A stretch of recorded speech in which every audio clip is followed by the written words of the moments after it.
City public ఆహారపు అలవాట్లు మారిపోతున్నాయి. ఆరోగ్యం కాపాడుకోవడం కోసం రకరకాల ఆయిల్స్ యూజ్ చేస్తున్నారు. కానీ ఈ నడుమ అంతా రైస్ బ్రాన్ ఆయిల్ ఎక్కువ వాడుతుండ్రు.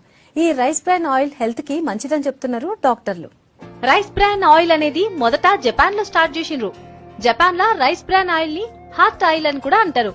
ఈ రైస్ బ్రాన్ ఆయిల్ తోని గుండె సంబంధిత వ్యాధులు, పక్షవాతం, బ్రెయిన్ ప్రాబ్లమ్స్ వాళ్ళకి చాలా యూజ్ ఉంటదంటున్నారు డాక్టర్లు. ఇంకా బాడీకి దీన్ని లోషన్ గా కూడా వాడొచ్చని చెప్తున్నారు.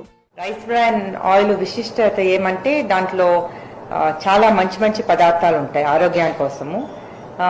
ముఖ్యమైన దాంట్లో ఆరిజినాల్ అని ఒక పదార్థం ఉంటుంది. అది మెయిన్ గా 10,000 పార్ట్స్ ఉంటే చాలా మంచిది. డయాబెటీస్, హార్ట్ డిజీజ్, ఒబిసిటీ అంటే కొంచెం భారీ ఉండేవాళ్ళు, ఇంకా బ్రెయిన్ స్ట్రోక్ వచ్చిన వాళ్ళు, ఇంకా 40+ ఉండే ఆడవాళ్ళు